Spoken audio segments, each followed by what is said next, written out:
आज दादी माँ से सीखे हुए अचार की रेसिपी आप सबके साथ शेयर कर रही हूँ।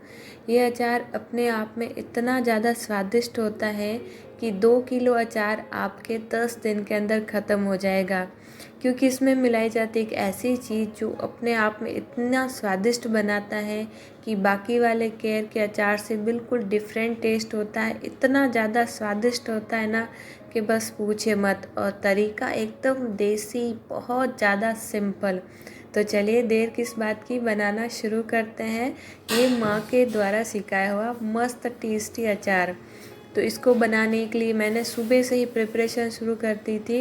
तो अर्ली इन द मॉर्निंग मतलब 6 बजे से मैंने तैयारियां शुरू की थी, क्योंकि मुझे बाकी वाले भी बहुत सारे काम निपटाने होते हैं।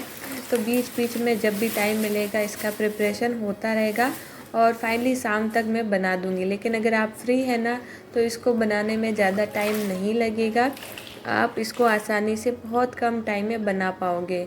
तो सबसे पहले तो मैंने ना 2 किलो कैरी कटवा कर से बाहर से मंगवाई थी। इसको मैंने सारा ही एक बड़े बर्तन के अंदर पानी डाल करके रख दिया। 10 मिनट तक भिगाने के बाद इसको अच्छे से रगड़ के धो लेंगे, क्योंकि इसके ऊपर बहुत गंदगी होती है, नहीं ये धुली हुई होती है और बहुत सारे ऐसे काले निशान भी होते हैं जिसको अच्छे से रगड़ करके साफ़ कर लेना होता है। सारी कैरी को अच्छे से धोने के बाद इसको मैंने बकेट के अंदर निकाल दिया है, ताकि इसका सारा पानी निकल जाए। तो ये पानी हम फेंकेंगे नहीं, इस पानी को मैं पौधों के अंदर डाल देती हूँ। तो ये पानी में देख लीजिए, पानी की गर्मियों में इतनी किल्लत होती है कि बिल्कुल भी पानी वेस्टेज नहीं करना चाहिए। जो भी सब्जियां वगैरह धोते हैं उस पानी को हम पौधों में दे सकते हैं। एक तो पानी का वेस्टेज नहीं होता है, दूसरा जो पानी है पौधों के लिए बहुत ही ज़्यादा अच्छा होता है। उसके बाद में मैंने क्या किया ना, काउंटर पे एक बड़ा कॉटन का कपड़ा लिया, उसके ऊपर डबल कॉटन के कपड़े रखे हैं और इसके ऊपर जो कैरी हमने धोई है ना, उसको हम एक एक करके अच्छे से सुखा लेंगे। 15-20 मिनट के लिए सुखाएंगे, ताकि इसके ऊपर जो लगा पानी है वो अच्छे से सूख जाएगा। बहुत ज़्यादा गर्मी आपको भी पता है, तो ये 10-15 मिनट में भी पूरी अच्छे से सूख जाएगी। तब तक मैं सुबह का चाय वगैरह जो काम है चाय बनाने का वो मैं निपटा लूँगी। तो यहाँ पे सारी कैरी मैंने सुखा दी थी। 10-15 मिनट बाद तो यहाँ पे बज गए थे 8, 8:30। तब तक बच्चे भी उठ गए थे, तो बच्चों को ये पसंद आया इस तरह से सुखाया हुआ। तो उन्होंने बोला चलिए इसकी गुठलियाँ तो हम निकाल देते हैं। तो ये सारी गुठलियाँ जो है ना गुड़िया निकाल रही है। उसके बाद का प्रिपरेशन मैं करूँगी, क्योंकि इसके अंदर वाली जो हार्ड गुठली होती है वो मैं कट कर रही हूँ आज। वो बिल्कुल भी यूज़ नहीं लेंगे इस अचार में, जिस तरह से आप देख रहे हो। तो सारी मैंने इसको कट करने में मुझे लग गया 1 घंटा, और 1 घंटे में सारी मैंने जो है हार्ड जो गुठली के पार्ट होते हैं वो निकाल दिए। और इसको कुछ इस तरह से, मतलब ज़्यादा बड़े टुकड़े में नहीं, छोटे टुकड़ों में काट करके सारी कैरी तैयार कर ली। उसके बाद में इस कैरी के अचार को बनाने के लिए आप हो सके तो इस तरह का एक कंटेनर प्लास्टिक वाला ले लीजिएगा, जो डब्बे सभी के घर में अवेलेबल होते हैं। तो जैसा कि हमारे पास 2 किलो कैरी का अचार हम बना रहे हैं, तो यहाँ पे मेरे पास ये 3 से 4 किलो वाला डब्बा मैंने लिया है और उसके अंदर सारी कैरी मैंने डाल दी है। अब इसको हम भिगाएंगे, यानी कि इसका कैरी का हम पानी निकालेंगे खट्टा वाला। उसके प्रिपरेशन के लिए आपको क्या करना होगा, तो सबसे पहले तो डब्बे में डाल दीजिए सारी कैरी। उसके बाद मैंने ली है यहाँ पर 1 कटोरी मेथी। तो आज हम मेथी को ना तो भूनेंगे और ना ही पीसेंगे। आखी जो मेथी होती है इस अचार में बहुत ज़्यादा बढ़िया लगती है। तो आप सोचेंगे तो ये तो कड़क रहेगी, नहीं ये बिल्कुल सॉफ्ट हो जाएगी थोड़ी ही देर में। क्या करेंगे ना, कैरी के साथ ही मेथी को डाल देंगे, उसके साथ ही डाल देंगे 3 चम्मच भर के छोटे नमक, और इसको अच्छे से इस तरह से ढक्कन लगा करके अच्छे से सेक करेंगे। हिलाने से सारा नमक मेथी एक सार हो जाएंगे। तो जैसा कि आपको पता है, जब हम नमक डाल दें किसी चीज़ में तो उसका एक्स्ट्रा सारा पानी वो ना निकाल देता है, और इसी पानी के अंदर ये मेथी है ना अच्छे से ना सोख हो जाएगी, मतलब अच्छे से फूल जाएगी, सॉफ्ट भी हो जाएगी। उसके बाद मैंने 2 छोटी चम्मच भर के हल्दी भी डाली है। तो 2 चीज़ें इसमें जाएगी, हल्दी और नमक। और डिब्बा इस तरह से लीजिएगा ताकि सारी चीज़ें अच्छे से मिल जाएगी, आपको ज़्यादा मेहनत भी नहीं करनी पड़ेगी। तो जैसा कि दादी जी बनाते थे डब्बे में, इसी तरह से मैं भी बता रही हूँ, पूरा मेथड वही रहेगा। और बहुत शानदार आपको रिज़ल्ट मिलेगा इसका। तो यहाँ पे देखिए हल्दी, नमक सारी चीज़ अच्छे से मिल गई है। तो चूँकि मेथी जो होती है, दाने होती है, वो नीचे बैठ गई है, तो जितना वो नीचे रहेगी ना उतना ही बढ़िया फूल के तैयार होगी। तो ऊपर से 1 चम्मच हम फिर से डालेंगे ताकि इसका सारा खट्टापन है वो निकल जाए पानी के थ्रू और मेथी के अंदर समा जाए और सारा जो है अच्छे से सॉफ्ट हो जाए। ये ना जो फर्स्ट प्रोसेस होता है इससे काफ़ी हद तक कैरी और मेथी सॉफ्ट हो जाती है। आप देख सकते हो मेथी नीचे है। अब हम इसका ढक्कन नहीं लगाएंगे, बस ऊपर रख देंगे थोड़ा सा और 3-4 घंटे के लिए इसको साइड में रख देंगे, जिससे ना इसका सारा कैरी का पानी निकल जाएगा और वो पानी जो है मेथी के अंदर समा जाएगा। मेथी बिल्कुल सॉफ्ट हो जाएगी इसी प्रोसेस से ही। तो फर्स्ट प्रोसेस जो हमने किया था ना, इससे ना हल्दी, नमक है ना सभी अच्छे से लग चुके थे कैरी पे और मेथी देखिए आप नाखून से बिल्कुल आसानी से टूट रही, इतनी बढ़िया सॉफ्ट हो चुकी है। इसके बाद में तो ये अचार बनने में बहुत ही कम टाइम लेगा। तो ये जो प्रोसेस होता है इससे अचार बहुत ही कम समय में बन के तैयार भी हो जाता है। अगर आपको 2 दिन के अंदर ही खाने का मन है तो सिर्फ 2 दिन के अंदर ये अचार बना के आप तैयार कर पाओगे। अब बनाते हैं इसका स्पेशल मसाला। तो यहाँ पे एक मैंने बड़ा बर्तन लिया है, इसमें लिया 1 कटोरी भर के लाल मिर्ची, जो हम सब्जी वगैरह में यूज़ करते हैं वही। आधा कटोरी हमने दरदरी पीसी हुई सौंफ ली है। आज मैंने मसाले भी कोई भी भुने नहीं है क्योंकि मेरे पास सारी चीज़ें ऑलरेडी पीसी हुई थी। और यहाँ पे है ये है राई दाल, जिसको भी मैंने आधा कटोरी लिया है। इससे भी फ्लेवर बहुत अच्छा आता है। अगर आपके पास नहीं है तो रहने दीजिएगा। और साथ ही लिया आधा कटोरी भर के सूखा धनिया पाउडर। ये मसाले मैं अपने मन से ले रही हूँ, ऐसा कोई ज़रूर नहीं है कि आप भी लें। आप चाहें तो बाकी वाले मसाले थोड़े ज़्यादा कर सकते हैं, मसाले कम ज़्यादा कर सकते हैं आपके टेस्ट के अकॉर्डिंग। साथ ही 2 छोटे चम्मच भर के मैंने भुना हुआ जीरा पाउडर भी लिया है। हल्दी हमने पहले डाल दी थी तो मैंने 1 छोटा चम्मच भर के ही लिया है। और नमक भी हमने काफ़ी सारा पहले डाला था, तो नमक की क्वांटिटी जितना कम हो सके उतना डालेगा ताकि ये बिल्कुल भी नुकसान मतलब ना करे। तो यहाँ पे मैंने 1.5 चम्मच जितना ही नमक लिया है अब मसाले के साथ, क्योंकि हमने पहले जब मेथी को सॉफ्ट करने के लिए रखा था कैरी को तब हमने यूज़ कर लिया था। काफ़ी सारे लोग इसमें नमक बहुत ज़्यादा डालते हैं, तो मेरी मानिएगा नमक कम से कम डालेगा, क्योंकि गर्मी है वैसे भी ये बहुत ही जल्दी से सॉफ्ट हो जाता है, पक जाता है।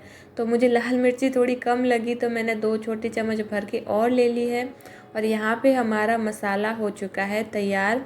इसके अलावा आपको जो भी मसाला पसंद है इसमें आप ले सकते हो बिना झिझक के, लेकिन इतना मसाला इस कैरी के अचार के लिए सफिशिएंट होगा, मतलब बराबर होगा।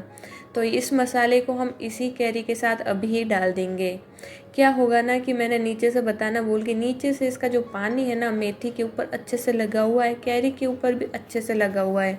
तो ये मसाला अच्छे से सेट हो जाएगा कैरी के ऊपर, बढ़िया सी कोटिंग आ जाएगी गाढ़ी वाली, जिससे ना अचार बहुत ही अच्छा मसालेदार और चटपटा बनेगा। अब जो मैंने आपको स्टार्टिंग बताई एक ऐसी चीज़ मिलाई जाती है जिससे इस अचार का फ्लेवर दोगुना हो जाता है, स्पेशली मुझे वो बहुत ज़्यादा अच्छी लगती है।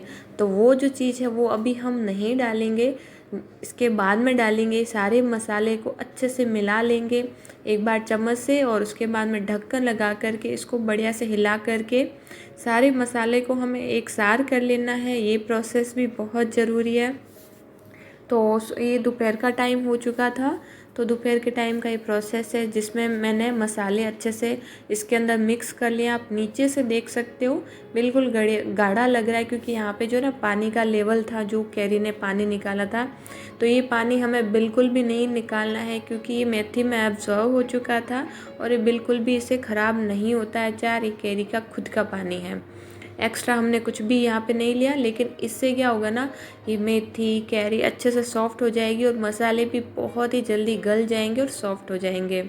उसके बाद में फिर से हम इसको एक बार साइड में रख लेंगे। अब बारी आती है इसका तेल के प्रिपरेशन की। तो तेल हम लेंगे, तो 2 किलो हमने अचार लिया था, उसके लिए हम करीबन 1 किलो से थोड़ा सा कम तेल यहाँ पे हमने यूज़ किया है। तेल वही लेना है जो हम सब्ज़ी वगैरह में यूज़ करते हैं, अलग से आपको कोई भी स्पेशल तेल लेने की ज़रूरत नहीं है। तेल को अच्छा गर्म कर लेना हाई हीट पे, बिल्कुल धुआंधार हो तब तक। उससे जब तक तेल गर्म होता है हम थोड़े से खड़े मसाले तैयार कर लेंगे। तो एक कटोरी में 8-10 जितने लौंग ले रही हूँ मैं। ये फ्लेवर के लिए है, जैसे हम सब्जी में तड़का लगाते हैं ना, बस ये वही तड़का है अचार का। उसी के साथ 2 छोटी चम्मच भर के मैं कलौंजी लूँगी। ये अचार की बहुत ही इम्पोर्टेंट जो है इंग्रेडिएंट्स है। साथ ही 2 छोटे चम्मच भर के मैंने जीरा लिया है और 2 छोटे चम्मच भर के मैंने राई ली है, एकदम बारीक वाली, जो हम सब्जी के तड़के में यूज़ करते हैं। बस इतना काफ़ी है। तो कुल मिला के ये आधा कटोरी जितना तड़का अचार के लिए तैयार हो चुका है। इससे ज़्यादा भी अगर आपको पसंद है तो ले सकते हो। यहाँ पे सौंफ भी ली जाती है आखी वाली, वो मैंने नहीं ली है, पहले मैंने डाल दिया है पाउडर। साथ ही हींग लेंगे, ये तो हींग हम बाद में डालेंगे, इसके लिए मैंने बताया नहीं। अब आ गई हमारी ख़ास इम्पोर्टेंट हिस्सा मसाले का, वो है चीनी। तो आप देख रहे हो ये मैंने बड़े दाने वाली 3 छोटे चम्मच भर के चीनी ली है। अगर आपके पास बारीक दाने वाली है तो 4 छोटे चम्मच लीजिएगा। 2 किलो अचार में आपको उसका डबल 4 छोटे चम्मच है ना चीनी लेनी होगी। तो यहाँ पे मैंने ना 3 छोटे चम्मच ली है। इससे बहुत अच्छा फ्लेवर आएगा, मीठा वाला, हल्का सा और खट्टा मीठा हमारा अचार तैयार होगा। तो ये वही चीज़ है जो इस अचार में बहुत ज़्यादा स्वाद बढ़ा देता है। और यकीन मानिए इतना ज़्यादा टेस्टी लगता है ना, बस पूछे मत। पराठा हो या रोटी हो या किसी के साथ भी इतना बढ़िया इसका टेस्ट आएगा ना, जब आप बनाओगे तब आपको पता चलेगा। तो चीनी को भी अच्छे से मिला लेंगे और यहाँ पे तेल अच्छे से गर्म हो चुका था। तो अब हम इसको ठंडा होने के लिए छोड़ेंगे। ठंडा कितना करना है वो भी मैं आपको दिखा देती हूँ। अब है ना, क्योंकि यहाँ पे हम तड़का रख रहे हैं, तो तड़का रखने के टाइम आपको अंगुली डाल के चेक करनी है। अंगुली अगर आप अंदर रखते हो और आपको गर्म लग रही है, आप इसको सहन नहीं कर सकते हो, उतना आपको रखना है इस तेल को। उसी टाइम आपको ये तड़का डाल देना है, साथ ही हींग भी डाल देना है। तो 2 छोटी चम्मच भर के मैंने हींग डाली है और जो मसाला तैयार किया था राई कलौंजी वाला, जो भी पूरा, वो मैंने डाल दिया और एक बार अच्छे से मिला लेंगे। फिर से 10-15 मिनट के लिए इसको ठंडा होने के लिए छोड़ेंगे, क्योंकि मसाला जब मसाले में डालेंगे तो ये हल्का गुनगुना रहना चाहिए, तेल ज़्यादा गर्म नहीं होना चाहिए। तो तब तक हमने क्या किया ना, एक जार ले लिया है, इसको अच्छे से धो करके मैंने धूप में रख दिया था ताकि अच्छे से सूख जाए। और ये 2 किलो का जार है, जिसमें एकदम परफेक्ट ये अचार पूरा आ जाएगा। और यहाँ पे जो तेल है वो भी अच्छे से ठंडा हो चुका था, ऐसा ठंडा कि हम अंगुली से छुए ना तो हमें बस गरम लगना चाहिए, पर हम इसको सहन कर सकें, ऐसा गरम आपको तेल रखना है।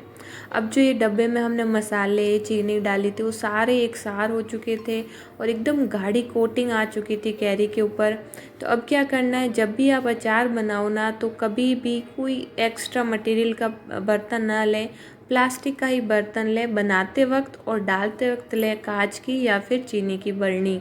तो यहाँ पे ना सारा तेल मैं इसी प्लास्टिक के कंटेनर में डालूँगी और इसी में सारा प्रोसेस होगा जो बनने का होता है, बनने के टाइम का। तो सारा तेल डालने के बाद अच्छे से मिक्स कर लेंगे। पूरा तेल मसाले कैरी अच्छे से मिल जाने चाहिए। कम से कम 1-2 मिनट तक कंटिन्यू हम चलाते रहेंगे ताकि ना तेल अच्छे से इसमें सेट हो जाए। उसके बाद में हम इसको ट्रांसफ़र करेंगे जार के अंदर। तो कोशिश कीजिएगा जब भी आप बनाएं तो प्लास्टिक के कंटेनर में ही बनाएं, ताकि इसका कोई भी रिएक्शन ना हो, क्योंकि खट्टी चीज़ें ना किसी भी मटेरियल में हम नहीं बना सकते हैं, जैसे लोहा हो गया, स्टील हो गया, तो उसका रिएक्शन भी हो सकता है, कई बार होता भी है। तो कोशिश कीजिएगा प्लास्टिक के बर्तन में ही बनाएं। तो यहाँ पे सारा मसाला अच्छे से मिल चुका था, एकदम बढ़िया खुशबू आ रही थी अचार की। तो चलिए इसको बरनी में ट्रांसफ़र करते हैं। तो बहुत ही स्वादिष्ट और एकदम नए, और नए तरीका नहीं बोलूँगी, पुराना तरीका है लेकिन देसी है और खाने में इतना ज़बरदस्त है ना, पूछे मत। और सिर्फ 2 दिन के अंदर ही बन के तैयार हो जाता है। तो ये बरनी में मैं इसको ट्रांसफ़र कर रही हूँ। तब तक आप सभी से पूछूंगी कि आज की रेसिपी आपको कैसी लगी। अगर आपको मेरे चैनल में जो मैं रेसिपी अपलोड करती हूँ वो अच्छी लगती है तो प्लीज़ सभी लाइक कीजिएगा, शेयर कीजिएगा। और चैनल पे नए हैं, अगर आप नए सब्सक्राइबर हैं तो प्लीज़ चैनल को सब्सक्राइब ज़रूर कीजिएगा। मैं बहुत मेहनत करती हूँ और एकदम नई और अच्छी रेसिपी आपके साथ शेयर करना चाहती हूँ हमेशा। तो यहाँ पे ना सारा कैरी का अचार इसके अंदर मैंने ट्रांसफ़र कर लिया है। एकदम परफेक्ट मेजरमेंट्स के साथ है, मतलब मिर्ची नमक कुछ भी कम ज़्यादा नहीं है। और ये एकदम देसी तरीके से बनता है। बनने का समय मात्र 2 दिन का है। तो यहाँ पे 2 दिन के अंदर ये जो है ना अचार बन के रेडी हो जाता है। तो आपका ये भी डाउट क्लियर कर दूँ कि आप सोचेंगे कि इसमें जो पानी होता है कैरी का, उससे अचार ख़राब तो नहीं होगा? जी नहीं, बिल्कुल भी नहीं होगा। क्योंकि जो पहले के लोग होते थे वो इसी तरह से बनाते थे, कुछ भी नहीं निकालते थे, एज़ इट इज़ वैसे ही रखते थे। और मसाला डाल करके अच्छे से बरनी में आप कहीं पर भी ले जा सकते हो और आप इसको साल भर तक या फिर 5-6 महीने तक आराम से स्टोर कर सकते हो। और इसको बनने का टाइम सिर्फ 2 दिन का है। 2 दिन में अच्छे से सॉफ्ट हो जाती है और अचार बन के रेडी भी हो जाता है। जब अचार पूरा कंप्लीट हो जाए तो उसके बाद में आपको सिर्फ 2 चीज़ों का ध्यान रखना है। एक तो जो तेल का लेवल है इसको ऊपर तक रखना है, तेल कम नहीं होना चाहिए, अच्छे से ऊपर टॉप तक रहना चाहिए, जिससे ना ये तेल अचार बिल्कुल भी नहीं ख़राब होगा लंबे समय तक। साथ ही कोई भी गीली चीज़, गीला चम्मच या फिर गीले हाथों का यूज़ ना करें। सूखी चीज़ से लें और छोटे बर्तन में आप निकालते रहें जितना आपको खाना है। और 2 दिन के अंदर ही बन के तैयार हो जाता है। और 2 दिन तक आपको इसको कम से कम दिन में 1 बार तो इसको अच्छे से हिला के मसालों को ऊपर नीचे ज़रूर करना है। और इसको जो है रखने का तरीका है वो इस तरह से रहेगा। कॉटन का कपड़ा रहेगा, ढक्कन नहीं लगाना है, बस कॉटन का कपड़ा लगा के रख दीजिए। 2 दिन के अंदर आपका ये अचार तैयार हो जाएगा। और बाद में भी आपको इसी तरह से रखना है, कोई भी ढक्कन नहीं लगाना है। तो आज का अचार हो चुका है कंप्लीट। मिलता है अगली वीडियो में एक नई और मज़ेदार रेसिपी साथ। तब तक के लिए thank you, take care, bye bye.